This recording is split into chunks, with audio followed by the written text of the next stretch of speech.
Sarah Scudder, President of Real Sourcing Network. On behalf of myself and our 4 innovative partners tonight, we want to thank the Chicago community for having us here to bring our sourcing community together to network and collaborate and share ideas. And I want to thank a few of our industry friends that are here. We have Dawn from SIG. Thank you for joining us. We've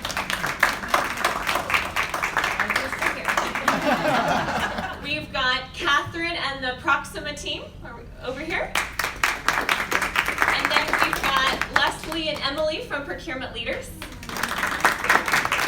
So thank you to all of our industry friends for coming out and supporting us tonight. It means a lot. So I am going to kick off our panel by introducing our facilitator for the evening, and then we will jump in and have some fun tonight. I do want to let you know that we are live streaming this globally. So we've got the lovely Stephanie here managing the live stream. So we'll be getting questions coming in throughout the night. Amanda will be managing all the questions, so she'll be jumping in and asking the panel, and it's really nice that we're able to take this. We had a lot of requests for people that weren't able to make it. I know September's a really busy travel month, so we're able to bring it to everyone on a global level. So I want to introduce Sheena. She's a lovely and dear friend. A little bit about her background. So she actually went to school and majored in journalism. So English Lit. Almost. She changed her major. Not a good investigator. And she wound up in the agency world. So had a lot of crazy years, late night crazy projects. She actually has a little bit of experience in my industry in the print space. And then she wound up at Spend Matters, started off doing editing. Yep. And now she is the managing director and runs all of their client services, and they do some really cool and innovative work in research and technology in the procurement space. She's a really fun person, and we are delighted to have her here. So thank you. Awesome, thanks, Sarah. Hey guys. Can everyone hear me? I put rowing. I'm not going to use mine. Wonderful. So thank you for having us here tonight. Thanks for giving up a Thursday evening to talk about procurement stuff. If anyone wants to know the Cubs-Cardinals score, my husband's right there. Just keep track of that. And thank you for our sponsors tonight. So I have probably worked with Synertrade for 8 years now. If you haven't heard of them, check them out. They are an incredible source to pay, sweet, do some really, really great stuff on manufacturing. So if you are a manufacturing organization, they're great. Based out of Germany, have a great team in North America. And Jamie, where's Jamie? Here's Jamie. Talk to Jamie if you want to hear more about Synertrade. That's her too. And then Rapid Ratings, our Chief Research Officer, Pierre Mitchell, is obsessed with Rapid Ratings. I think he loves your CEO. And they're a fantastic risk-oriented firm. And if you want to talk to Rapid Ratings, you can talk to Scott. He's right there. Scott? Yeah. Oh, applause. Ooh, applause.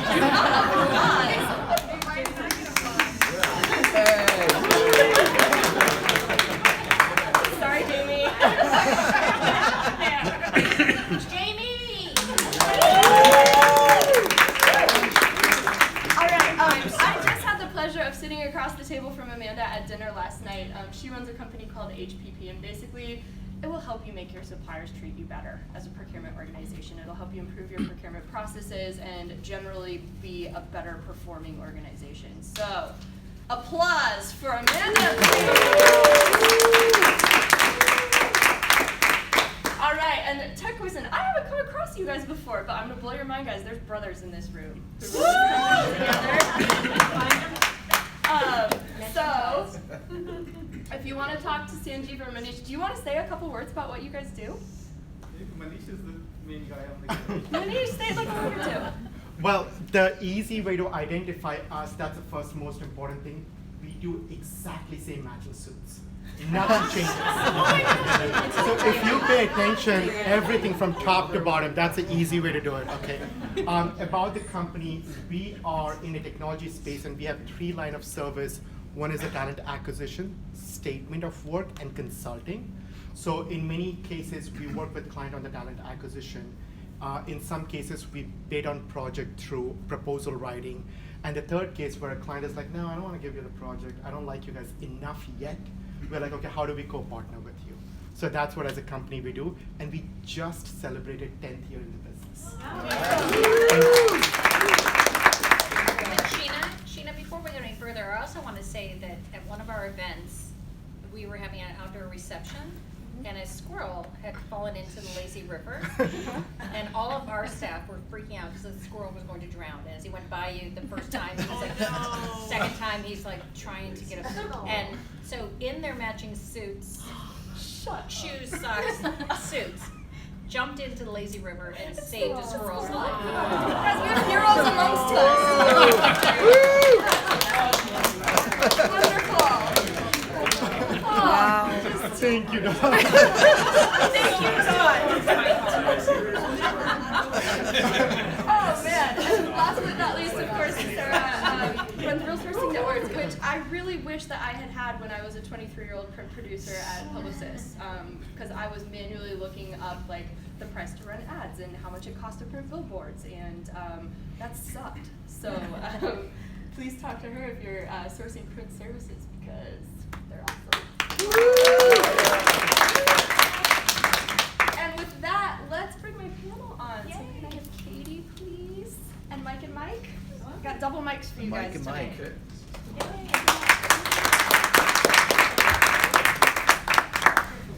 Carefully, please. And I'm going to have... oh,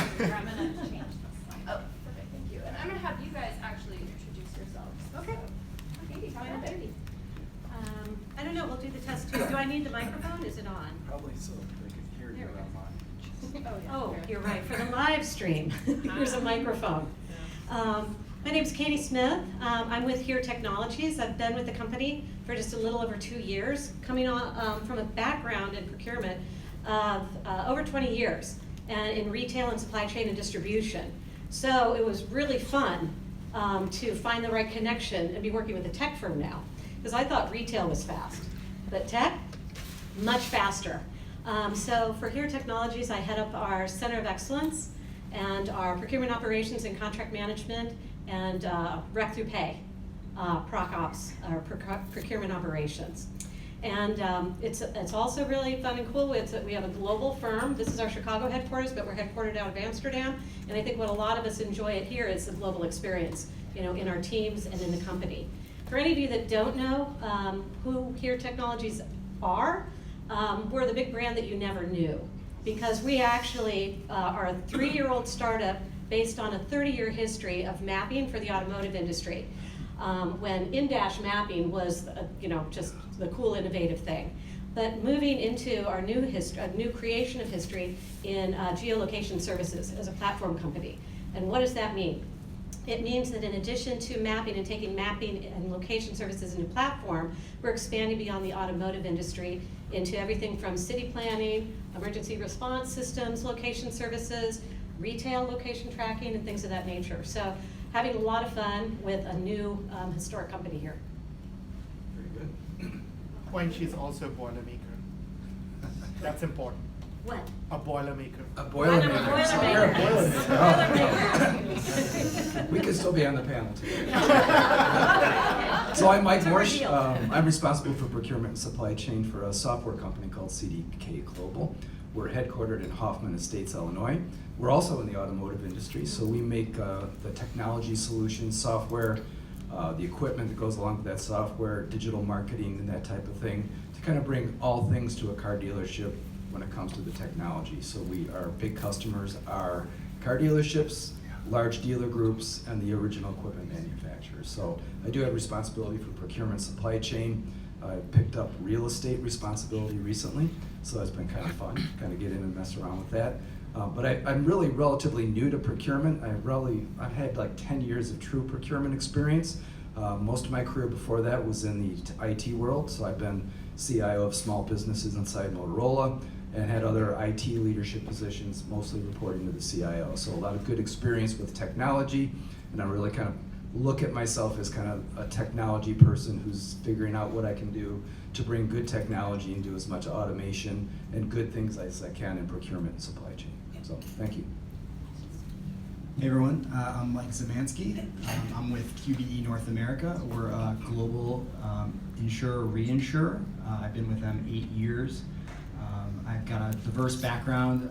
Before procurement, I was in politics, and before that I was in supply chain, and I have an engineering background before that. So I've been buying stuff for a long time though, so been part of a capitalist society for a long time, and so got a lot of experience there, which is I guess why I'm up here tonight. So thank you all for being here. All right, so to kick things off tonight, I think this kind of came together because in my day-to-day I'm talking about, first I want to remind you guys, just because this is a stage here does not mean it's a wall. So this is an interactive conversation. If we say something that sparks your interest, please speak up. It's a safe space, okay? So this kind of kicked off in terms of my conversation with Sarah to lead this panel, because I spend my days talking to procurement organizations, to the solution providers that desperately want to sell them things, to consulting firms that want to implement the solution providers, and finally the investors that want to buy or sell everything.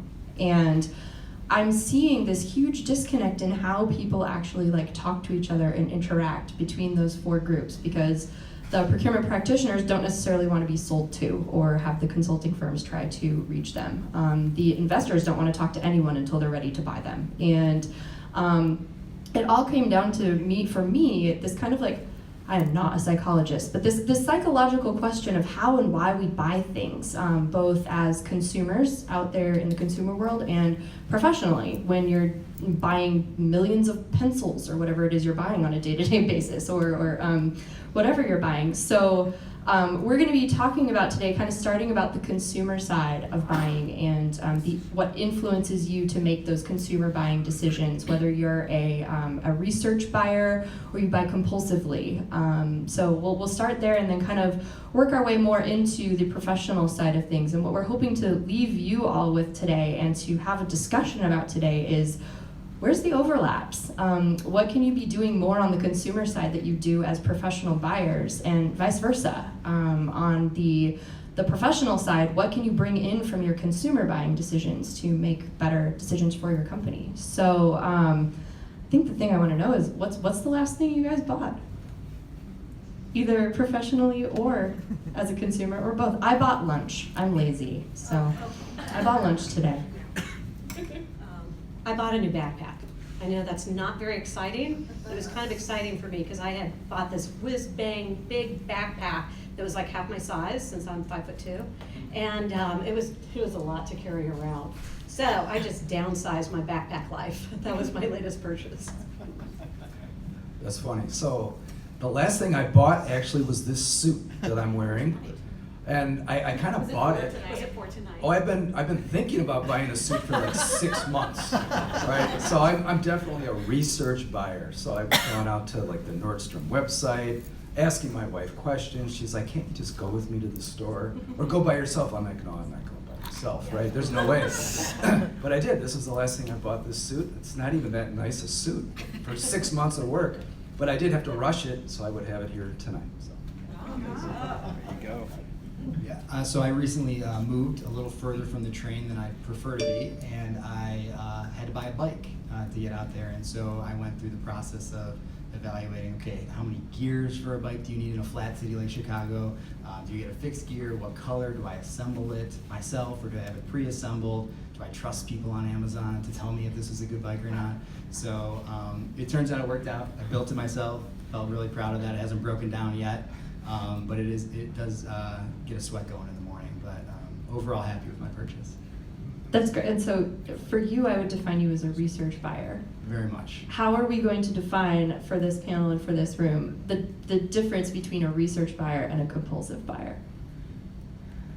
Yeah, so as a research buyer, I go through as much data and context as I can, and even after the fact, sometimes have regrets about what I purchased, and I think that helps contextualize sort of my experience purchasing things. And so I do splurge sometimes and just see something on the shelf and just purchase it, and there's a cathartic feeling with that comes with that.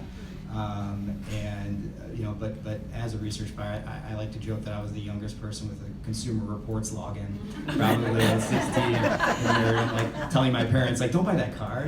It's only an 86.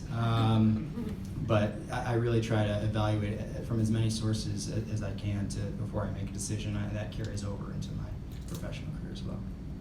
And Mike M., you said it took you 6 months to buy a suit. I'm assuming you're a research buyer as well then. Yeah, I'm absolutely a research buyer. My daughter would probably be the ultimate impulse buyer.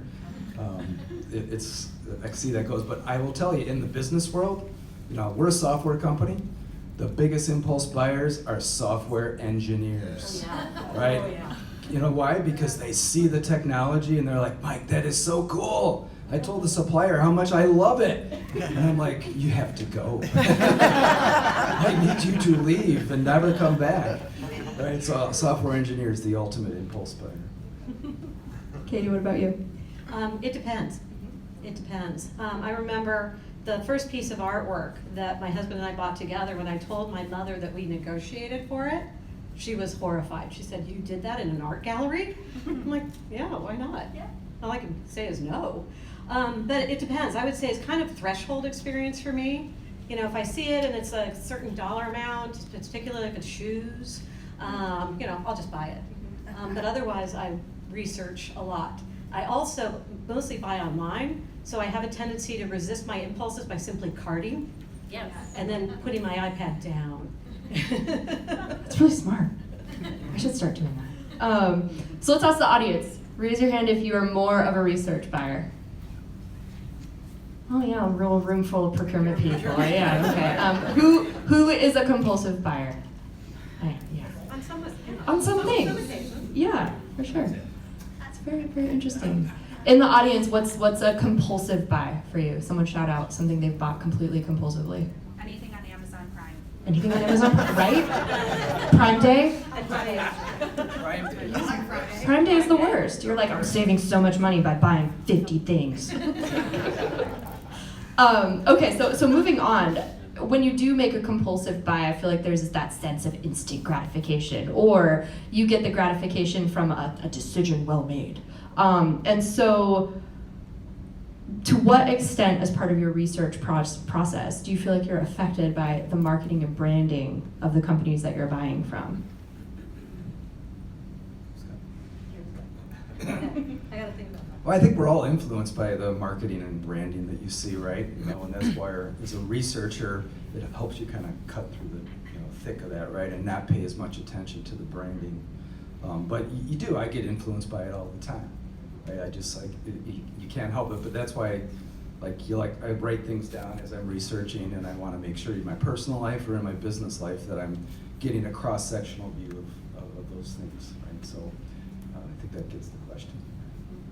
Which way?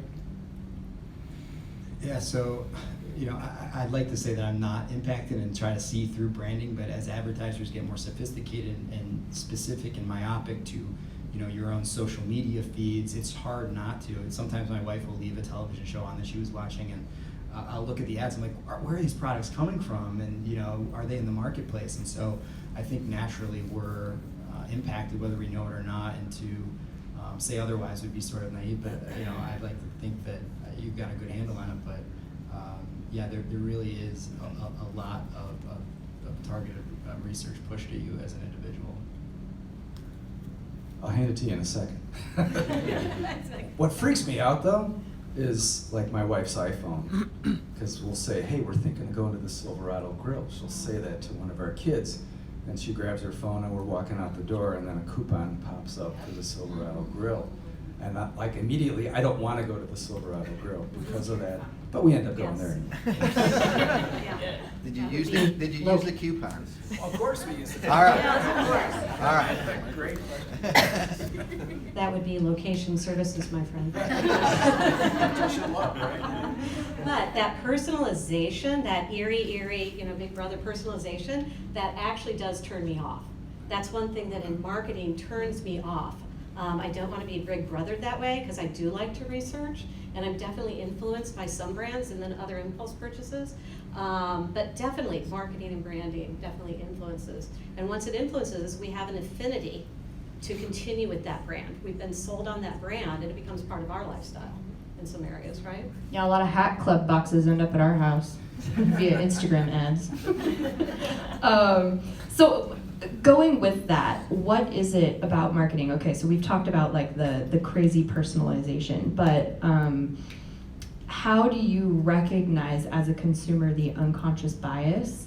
And when you are looking at brand factors, what influences you most? Is it a price premium? You're like, ooh, that's priced really high, it's probably really good. Or that's priced too low, ooh, don't want to go with that one. What about marketing and branding really hits you the hardest? Well, that question makes me think about our car choices, quite honestly, for our family. And you know, there's a couple of car brands that we really love and we just buy and rebuy over the years. So I know that I've become kind of, you know, said, inured to like, this is the brand lifestyle. And I think some of it is lifestyle, and then some of it is, in a car, certainly, you know, performance and quality. And sometimes they do a really good job of marrying those messages together. So that would be an example that comes to mind. Yeah, I do think it's incredibly effective, especially in the car buying area, because you can't get away from those commercials. But you know, since it's a lot of commercials for my customers, I have to be careful here.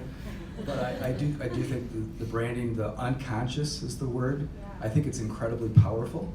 And in our personal lives, I think we're all failed mostly in the way we make buying decisions. I think there's a lot more impulse due to the marketing that you see as you walk through the mall or getting the coupon on your phone, right? And that's why in the business side, you got to be so diligent about it and try to take the emotion out of it and try to get a very objective view, you know, get multiple suppliers, make sure people are understanding the capabilities. And it's really hard to do because people are very emotional on the business side as well. Because let's face it, the suppliers, salespeople are very effective, as you know, and they know their company, they know their brand really well, and they know what they want to sell, and that's good, right? That's what you want. That you really want to get a good understanding of what they're doing, but they're you know, in a personal life, it's almost hard to defeat, I think, and in some ways, I shouldn't even worry about it, right? It's okay as long as I don't spend too much. Right? So Sheena, can we ask questions from the audience? Please, please. So Mike, you brought up a really good point of your phone listening to you. And so I was listening to Edward Snowden, he was on NPR today. Great interview. Yeah. Really scary. Really scary. What he does with his personal phone. So his personal phone, he goes in and takes it apart and first takes the camera out and then disables the microphone, or maybe remove it. Disables the microphone. And then when he wants to use his phone as a phone, he puts an external microphone on it because he knows his phone is listening. So you already said, and we all know it, it happens in our personal life, our phone listens and ads somehow pop up. You're looking at Wall Street Journal, New York Times, and all of a sudden the ads are like, really? I just talked about that last night with somebody. So how does that not influence professional buying? Because they all have phones. Are they not getting ads from your suppliers? And the providers who are in this room, don't start doing it if you're not doing it. But I mean, is that not going to also then move over to the business world because now it's popping up and now I've seen this same provider again and again and again, and so now I've got an affinity toward them. So I think that's just an interesting way to look at it. Yeah. And one more place that we could be paranoid on top of that. Oh, it has for me. All of my ad feeds are weird blends of GEP, Coupa, and like consumer things that I buy personally, like after hours, just because I'm talking about a lot of these companies all day, every day. Yeah, I think you're seeing it already happening in LinkedIn for sure. You know, I see ads from suppliers I know we do business with. I see that frequently. You see it in Facebook too, and there's so much crossover these days with companies putting their Facebook pages out there and marketing to people there, that I do see it there as well. I think it's one of those things though I've kind of come to accept, and maybe I shouldn't. Now I got to go worry about my microphone on the cell phone and those kind of things. But it's like the click-through agreements too now. Nobody's reading the click-through agreements. That's why we all gave away our data privacy years ago, and we didn't even think about it because we wanted that cool app, or I wanted to see the Weather Channel. on my phone. Or Right? I wanted to old my face. Right. Yeah, hold my face or get a mustache or hair, right? You know, for people like me. So interesting. Good question.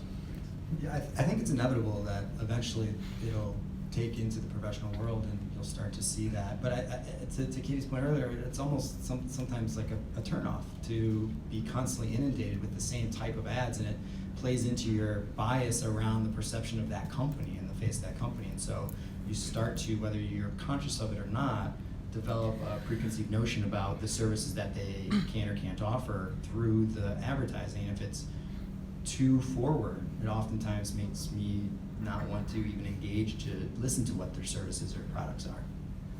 So that kind of feeds into, was someone gonna, Lisa? Well, you know, we're talking a lot about being influenced by brand, we're talking a lot about being a research buyer, but doesn't it a lot of times come down to risk? I mean, it really does come down to the risk associated with the purchase. I mean, whether or not you're talking about an incredibly large purchase, and I've had conversations with business owners that do not want to even look at an alternative supplier because the supplier they're buying from is 80% of the market. And they're not gonna lose their job if that fails. Right.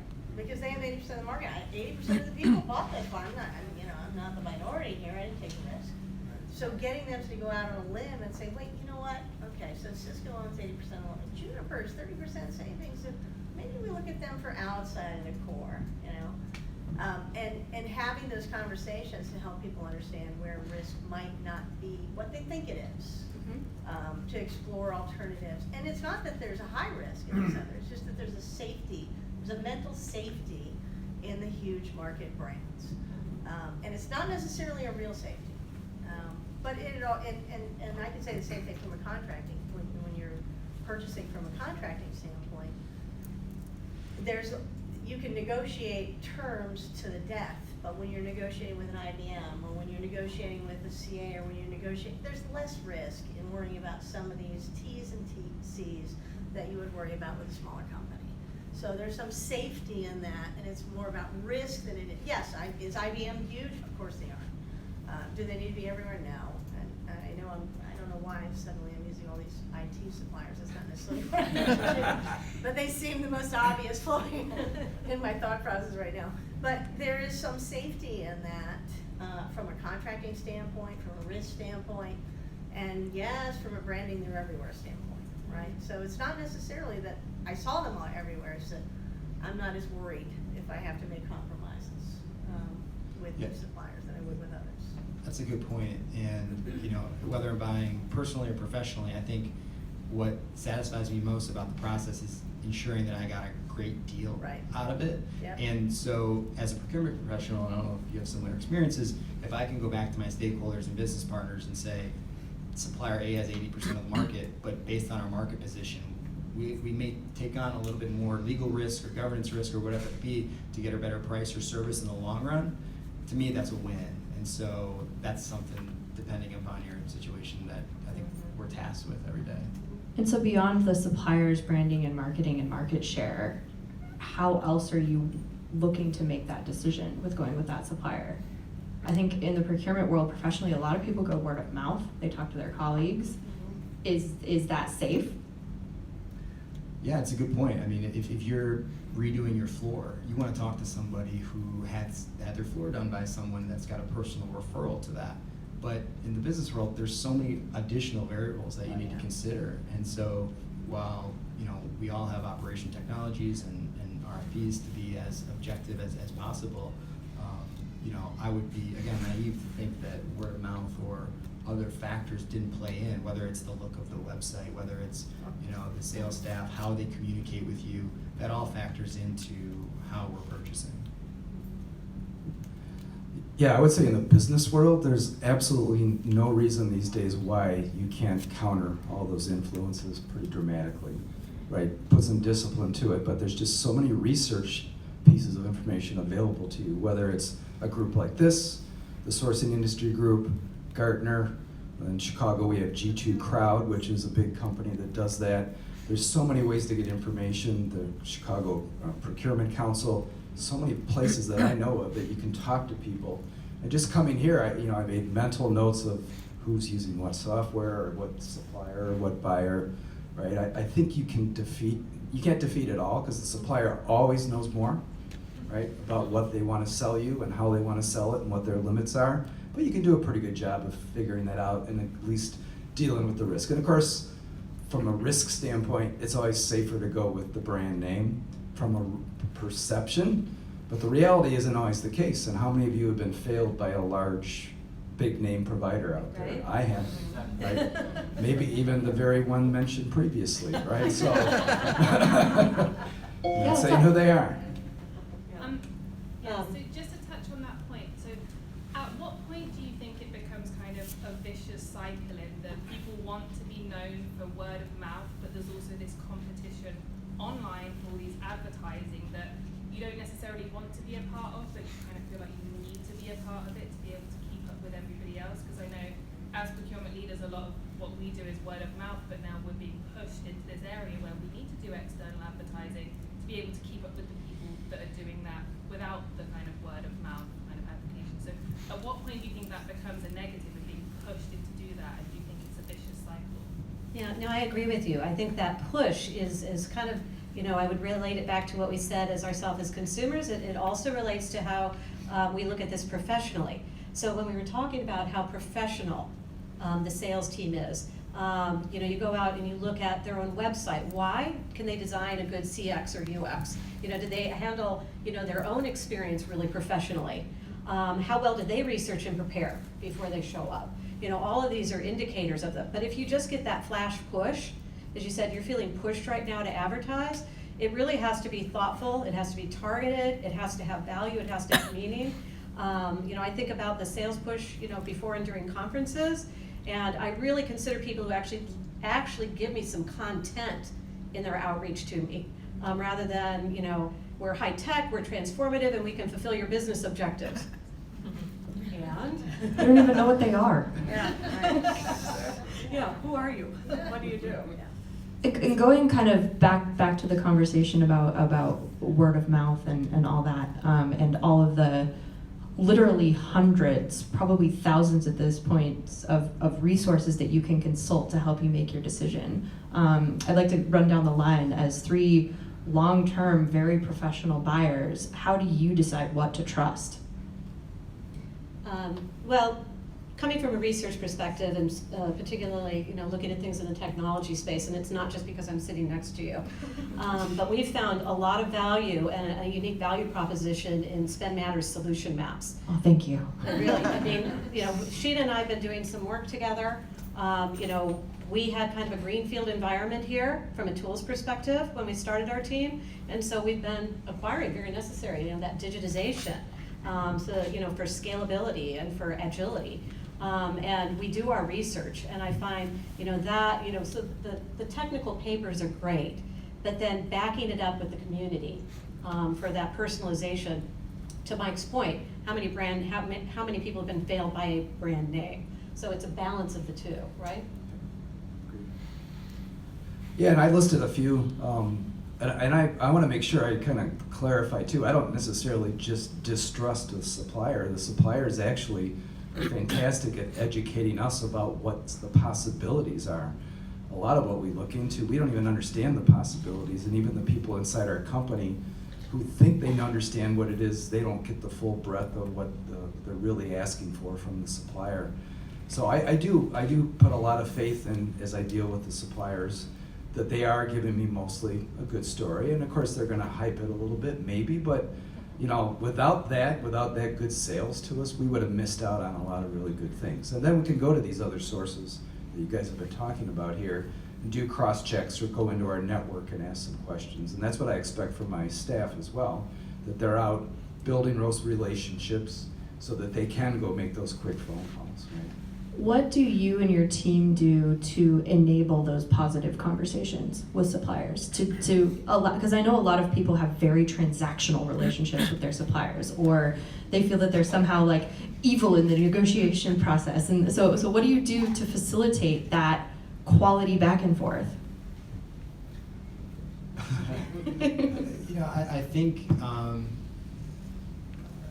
it starts with identifying, where in the process and what type of service, it really depends upon the vertical that you're in. So if it's a very commoditized basis, it's going to be transactional, right? Like there's no sense if there's not really strategic value in it. But if it's a strategic partner that you're going to sign 3, 5+ years and it's a staple of your company, I would try to enable my team to work with the business development folks over there to get educated and set up a conversation with the stakeholders to educate them. Oftentimes, it's an introduction from procurement to the supplier into the stakeholder to get something is going to bring value back to the bottom line. Sometimes works really well for that, and so that's a great way to enable the team to really build upon that it's a community, but that smaller feature, less reliant on objectivity and data.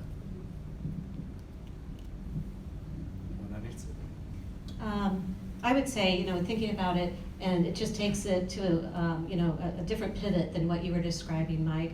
And it's, if you're working with the business development people, which we should be, is first of all, let them know what your current state is. Let them know what problem you're trying to solve.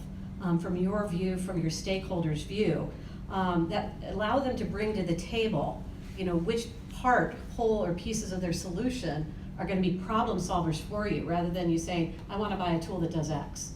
And I think we all know that, right? But sometimes we kind of, if that's that rush to buy, or if a stakeholder is overly enthusiastic, about something, is really standing back from it and making sure that we do a good job of helping us and helping our stakeholders deliver the current state and the problem that we're trying to solve to the suppliers. Very interesting. Yes? And to Katie's point, she said it a couple of times, so I gotta kind of pile onto that. I think when it comes down to understanding what you're gonna buy, the requirements gathering is really the responsibility of the procurement and the buying folks. It's our responsibility to understand what the business owners need, what they're going to need in the near future, and if the wrong thing is purchased, then shame on us. But we haven't done really the best due diligence. And I tell people all the time, teams, I go, you're gonna get, pricing is gonna be based on an X factor. If they don't know exactly what we need, they're gonna build that into their pricing back to us. Because they we don't know everything they know. They haven't necessarily educated us, but there's a lot of nuances to internal businesses. Every business is different. And so they don't know exactly what it is we're asking for. That will be built into their price back to us. And if we don't do a really good job of giving them the details of what it is we want, what it is we need, we're going to get a price for what we possibly might ever ask for. And that is where the crux lies. And I think that's one of the areas, and I've had conversations with consultants about this in the past, the difference between purchasing and strategic sourcing is really that understanding what current and future state requirements are. And I think that's really where we can bring suppliers into the fold from a pricing standpoint to really, you're going to have better relationships downstream if they know what they're selling you, what they're pricing you, and how to deliver on it. So follow-up question to that, and this is for the panel in the room as well. So you have the privilege of spending your time going across organization to organization to organization. You've probably been through hundreds of organizations at this point. Most of my experience has been in singular organizations, but yes. But you get different viewpoints of different ways that people work, and so you're saying shame on you for a bad purchase, essentially, through the procurement department. What about the don't know? Well, there have been times where I've asked, and literally I can tell you a recent experience where I said, okay, you want to buy a payroll system? Okay, let's get together all the business stakeholders. Everybody know what your requirements are? Do we need to do an RFI? Or are we ready to go to an RFP? You know what your requirements are? Oh, we know what our requirements are. Okay, so we get all the stakeholders in the room. I kid you not, 5 minutes. It was like, well, we want outsourced and we want hybrid in-source outsourcing clearance. I go, those are requirements.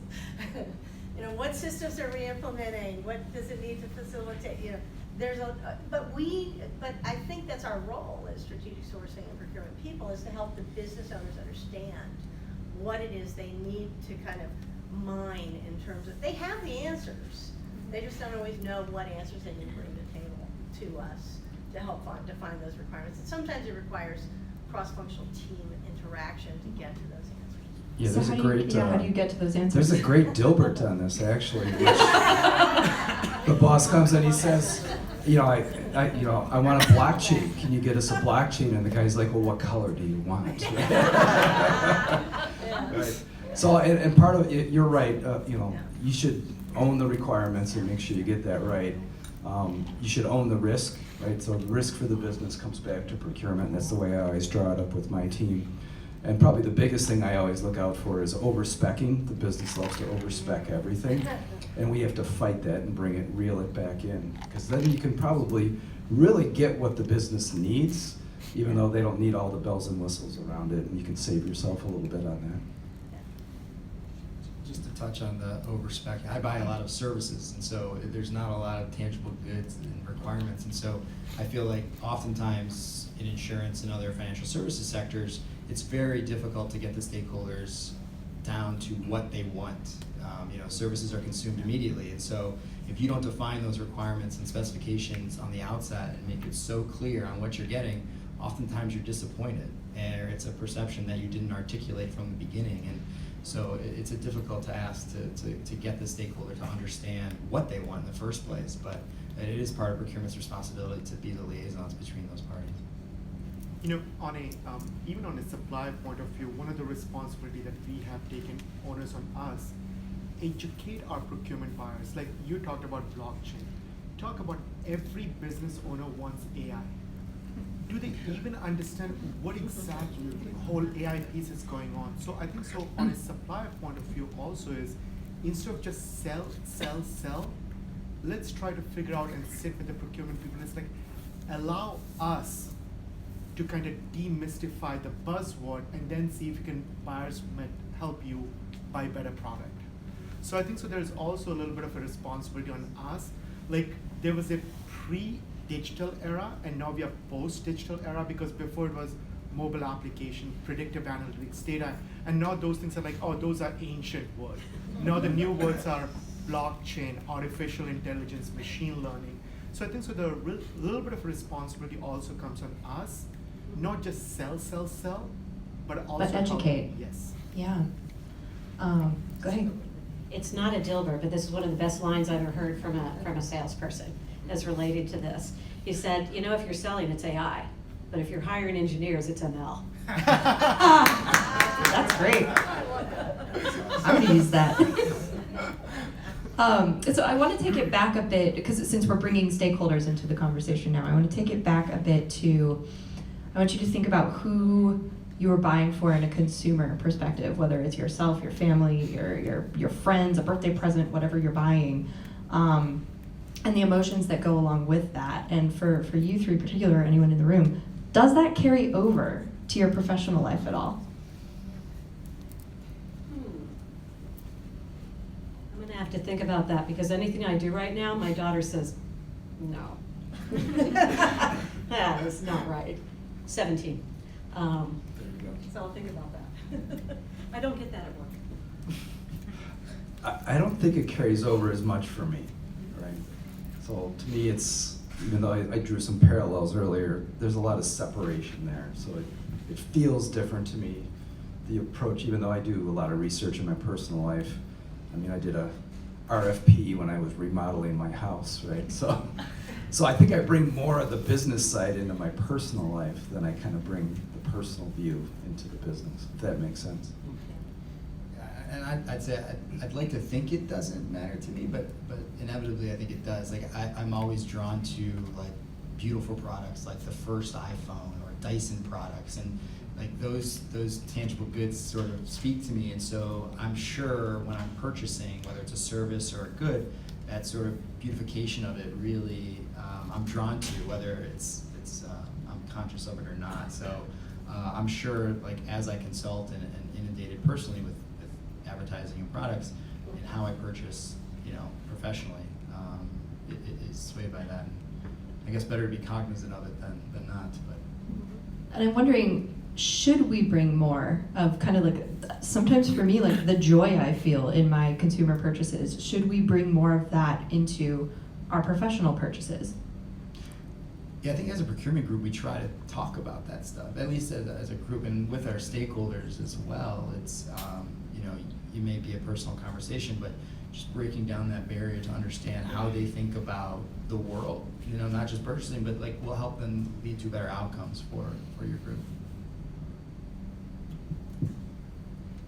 Yeah, the thing I was thinking of with this question is that this organization, and no reflection on my previous companies, we work much harder at celebrating success.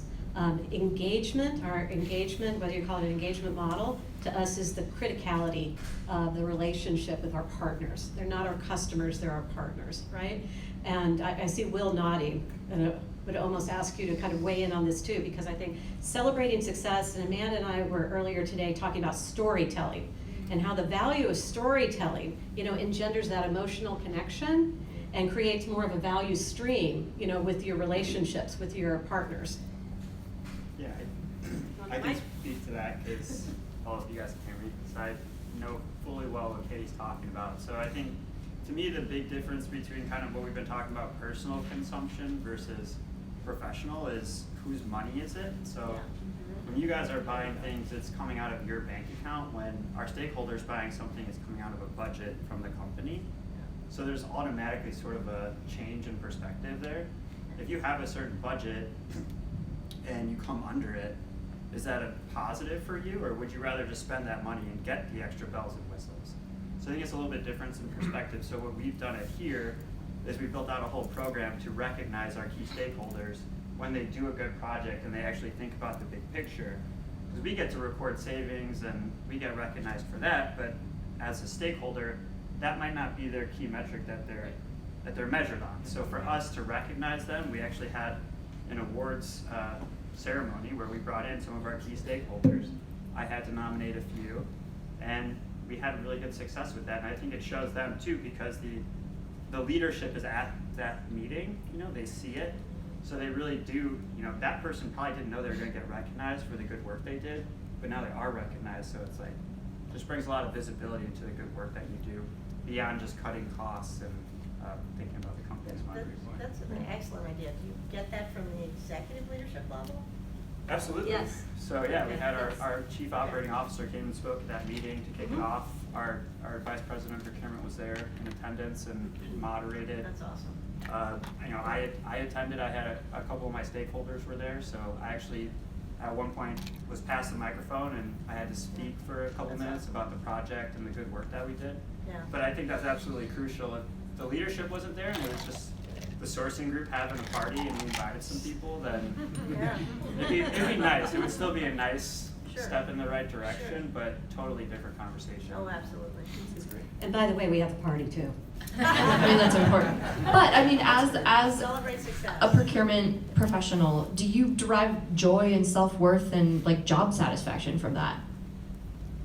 I think as a procurement professional, my focus has always been on stakeholder satisfaction, because to me then that opens up all the other conversations. So I'll have a stakeholder refer me to someone else, and So it's a means to an end. absolutely. I see the priority for me as the stakeholder, and then everything kind of falls into place as long as that relationship's strong.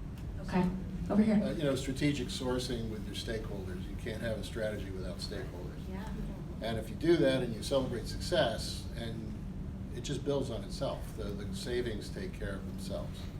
It also gives you the platform by which to go, I'm sorry, we're not moving that project forward until we have a conversation about specifications and priorities, because having that kind of relationship and doing all those things allows you to stop a project in its tracks and say, you know what, we're not launching this for 6 months until we have a real clear understanding of what we're trying to accomplish.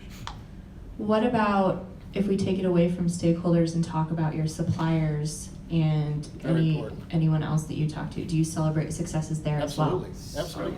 We Well, actually, go ahead. I was just gonna say, we actually had a very similar event for our suppliers. So innovation was just talked about. That was one of the awards, most innovative supplier, highest quality, different metrics that we tracked. And then we actually invited our suppliers again to our office, had a party, and recognized them for that work. So we've done it both ways. Yeah. Katie, I'd like to ask you, how do you inspire someone like this gentleman to think this way? Because that's not, I mean, you better realize you're not the norm. Yeah. Good teachers. Yeah, So- Will's terrific, and he's a great, barometer, and that type of level of engagement and the thoughtful partnership. And I think what we see is our team starts to see that happening, and they start engaging at a different level with their stakeholders. As Mike said, some things are transactional, some things are commoditized, Right. but what's important is the relationship and the trust that's built over that. And I think, as I said, our whole team works, on developing that way. So, Will actually, is Eric here? Okay, I was looking at Eric earlier. Yeah, and that's why, I had a great time and really loved my experience at my previous companies, but you can tell I'm really hyped for here. Literally, like here and here. Yeah, here and here. Yeah. I'd like to get the comments on where I've seen this only at a few companies that I've worked with where we're talking about, say on a personal level, when you get a good deal on something, you're excited, but when we're talking again about teams and individuals at companies, I really feel there should be incentive for individuals too. The recognition is nice, but what if you save the company X because you came up with an idea, there was some type of bonus structure for that? Because you know what, everybody's money motivated, and again, I've only seen it at 2 companies where if you bring forth the idea and then you realize that the employee actually gets compensation. And why I bring that up is I work with companies where there was an idea and a way to make money, but the person's like, I've already hit my goal, I don't want to bring that forward right now, I'm going to put it off till next year. And I just, There was so a Dilbert on that one too. I just don't understand why that, companies wouldn't have more of an incentive-based program like that. I just think that would, Your lips to God's ears. Yeah. Yeah, I mean, we've rolled out a similar program like that. Okay. But it's a recent phenomenon, right? And you guys have a great culture, obviously, and you have to work on that. It's something that you have to focus on every week to make sure you're doing that. And I actually ask my managers, I inform them that I'm not the best at recognizing across the board all these things going on, because I'm looking at the throughput, I'm looking at all the other big things. So I've asked them to work with me and highlight those things and try to bring that out in town halls, get those recognitions out there, walk up to people in the hallway and stop them and do those kind of things to recognize it. But it's work. It's another thing. As a leader, you need to make sure you do, and it's easy to lose track of. So it's good to have a culture that just drives that naturally. Well, I think you always have to celebrate milestones sometimes, because some of these projects are so long-tailed, and they're so exhausting, and they're so emotionally draining at times. I mean, you're kind of beating your head up against the wall at times, and there's ups and downs. So you have a milestone in the project that you set ahead of time. We get to this, we're going to celebrate. Katie, you're probably in the same world I am. They're mostly younger people, so that usually results in going out for cocktails and putting your own credit card down for a couple $100. But at the same time, it's a whole team experience, and everybody gets to celebrate that particular team member's achievement to that point. And it doesn't have to be all the way to the end, right? Because that could be a year out sometimes. Sure. And then you're going to lose steam before that. So setting those milestones is critical. Yeah, and to kind of build on Will's point about building that stakeholder partnership and understanding their needs first, I think that's how you build a successful procurement group. But it starts with incentives and finding, and making sure that your leadership understands that your groups are incentivized the same way. So if procurement has a savings target and they're completely misaligned with the business and operators targets, you're not going to get a partnership. But it works with the suppliers as well. You want to find suppliers who share an incentive to grow together, to scale together, to find where both groups can find value in that. Can I ask a question on that? Yeah. So in terms of continuing innovation, we talked a lot about when the contract's getting set up, how do we get the most out of having the sales team educate us, do our research. After that's taken place and we've made a decision to go with a supplier, how have you seen success in managing that supplier to continuously deliver innovation, whether it's a print supplier or an IT software supplier, to come to you with ideas and be rewarded for those? I mean, it takes investment. I mean, whether it's human capital, whether it's monetary dollars, you have to have and build upon stewardship discussions quarterly, biannually, whatever they might be, to set aside time to say, where are you investing your time? Where are you investing your dollars? What's on the horizon? What's your roadmap look like? So that you can work that into your own company's project plan into the future. And so, I don't know, that's it. That's a great one, actually, and what I've tried to do in this area is I've let it be known to my suppliers, especially your strategic ones or the ones you work the most with, that anytime you have an idea, something new for us, something that we haven't thought about, you can get in my calendar, right? I think suppliers really value that relationship and get it in your calendar and meet with you, and I always keep my door open, right? So if you got something, let's go spend 10 minutes and talk about it. I love hearing those ideas. Now, I may not be able to act on it for now or 6 months or ever, but if I see that happening, then I'm starting to feel that that's, I recognize that, that they can come to me, and I make sure that they can come and talk and do those things. And there's a lot of suppliers here. Do you value that? Do you value that opportunity? Absolutely. Yes. Okay. Good. Question for you. Glad I wasn't wasting my time. Do you guys have formal supplier relationship management programs? Yes. Yes. We actually are just rolling one out at here, and I'm finding so much value in it because it's mobilizing a framework across the entire Kier Enterprise, where there used to be pockets of excellence and pockets of absence. So there was no continuity, very little stability. And what was interesting is when we started, everything from the segmentation model through governance, through performance, a lot of our businesses, of course, were having great operating meetings, decks of 50 pages, 150 metrics, things like that. But when we said, I'd flip through the deck and I'd be like, okay, learning the business, what does this mean? Are they good or bad or indifferent, right? What does it roll up to? What we also found when we got them on the track of this rollout, we started asking, and as a tech company, so what metrics of continuous improvement or innovation do you have? Not only in your operating meetings or QBRs that were called QBRs, but were really longer operating meetings. And so we're providing them with some tools, and we're providing them with, again, some standard tools of even just templates to use for their QBRs, where there are sections dedicated to ideation, right? And that has to be prepared for collaboratively and bilaterally before you come in for that meeting. And so it's just, sometimes it's just a structure with some standardization with tools just to get it started. That's where we're at it here. Anything else around SRM? There are actually, we're exploring a concept at Spend Matters right now via our Chief Research Officer around, we're calling it CVM, yet another acronym for you all. But it's called Commercial Value Management, and a lot of softwares are beginning to build continuous improvement into not just in like a supplier scorecard sense, but into their software. So companies like Agiloft or Sirion Labs are kind of seen as CLM, but they're really putting the contract at the center of the entire procurement process. And what that means for an organization means better SOW tracking, tracking actual behaviors of people. How often are they reaching out? It's very sophisticated and a pretty cool way of looking at measuring not only against a contract, but measuring the value and ongoing improvement to your organization as well. Yeah, and the thing I would add is we do have it. We have a small team to do it, and I firmly believe you can't have it as a part-time job. It's got to be people dedicated to doing that, so they're not getting pulled into other things or negotiations.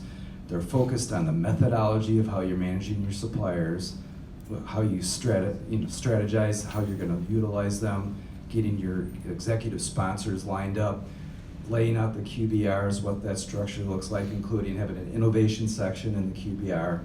They have to be focused on doing that. And where I failed sometimes is I'd start pulling them into other things, and then I wasn't getting my strategic vendor management activities done. So I firmly believe make them dedicated. It's the only way to do it. And you have to be choiceful as who you're going to start these programs with. Yeah, you can't do it on all your suppliers, right? So we have 1,400 suppliers or so within our direct and indirect supply chain. And you can't do it with them all, but we have a nice chart that my team has done, and I know exactly who us and our business partners think are most important. Yep. And I just saw it today, actually. Anything else? We have a supplier relation program. I can speak from the opposite, where we had one, it went away, and now I started to see the repercussions of that. We went to a more category management approach where the category managers are expected to be strategic sourcers, and once the contract is sourced and category is sourced, also hold and become category experts. It works to a certain degree, but naturally there's a loss of value in that agreement if you don't have dedicated resourcing to apply and understand the changing nature of the market in that category. So there's definitely value to it if you can do it. So we have a couple minutes left here. I want to check in with Amanda and see if anything's come in from our streaming audience. Are they watching the football game? I'm over here watching the joke. No, nothing has come in yet. What's the Cubs update? Yeah, any Cubs cards? 4-1 Cardinals. Oh, we got a happy boy over there. So as we wrap up here, any final questions from the audience that you want to address to the panel? Yeah. What percent of your goals and objectives and your metrics are cost savings and cash management? Great question. So 0 within the system, but outside of that, so you have to log our goals in any system, but there is a perceived notion that we're going to drive value back to the business. So whether it's written or not, there's a within procurement you're expected to save. The problem lies in that incentives is if the businesses also have a demand that you have to drop their budget, they have to drop their budget by 20%, you run into a credit war of who gets credit for that savings, because procurement drives the project and the business stakeholder might also feel like they're the ones responsible for it. So I think you have to be very careful in how you structure those savings goals. I wish procurement had no savings goals, because ultimately if you're running a strategic sourcing group, they should be tasked with saving money naturally, and it should be part of every decision they make. So, and all the credit then goes back to the business that they're helping and the ones with that whole P&L, because we don't really buy anything, right? Like, we're not experts in that. So. Yeah, for us, it's roughly about 20% is truly on the savings. I've just been finalizing our team's goals, and we have 3, right? So we have employee engagement is number 1. Business enablement is number 2, and the cost savings actually is within that bucket.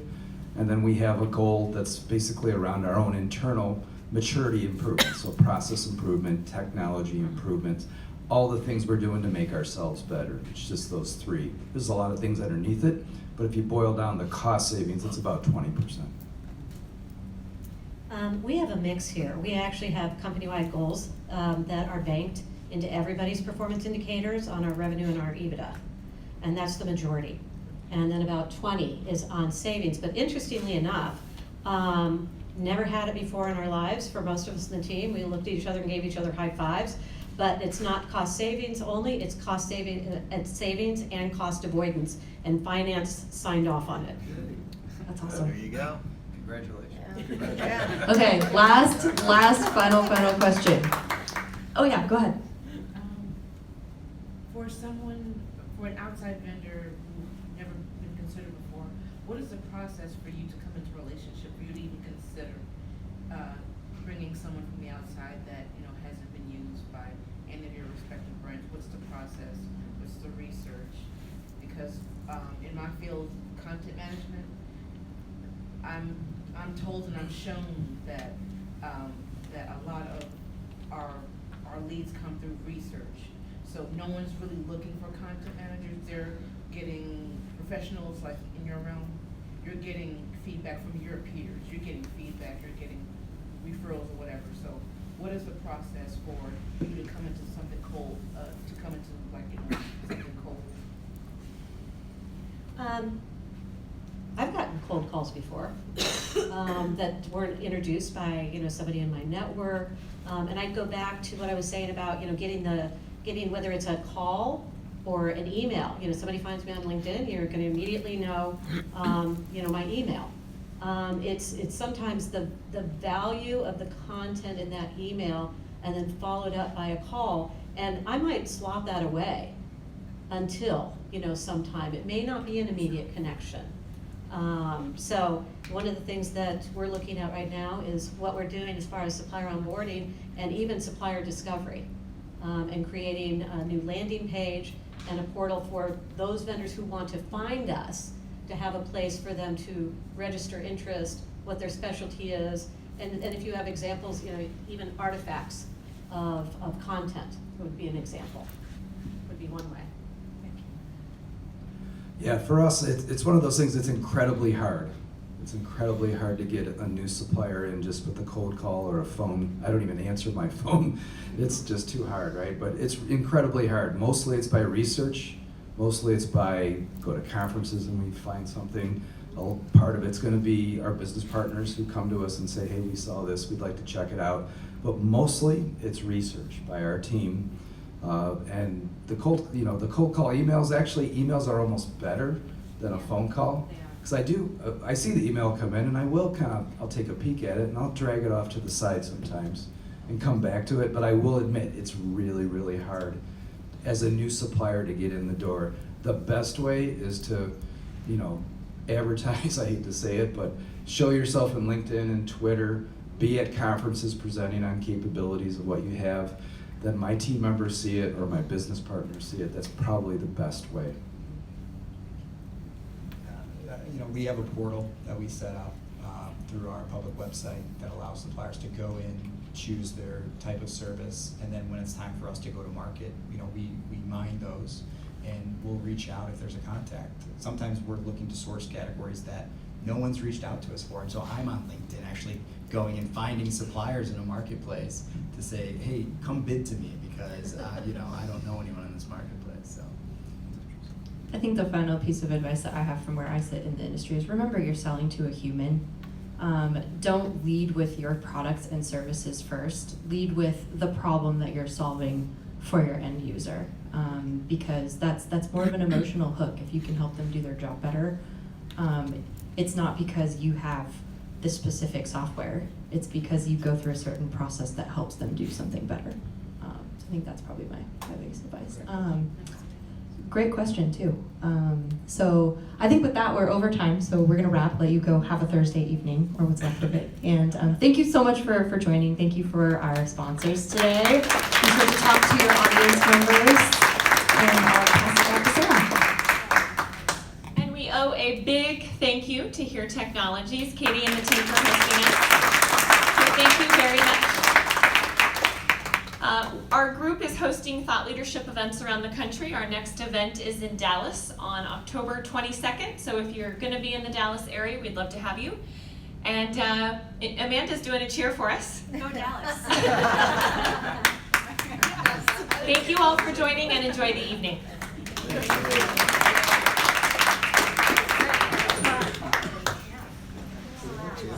You too.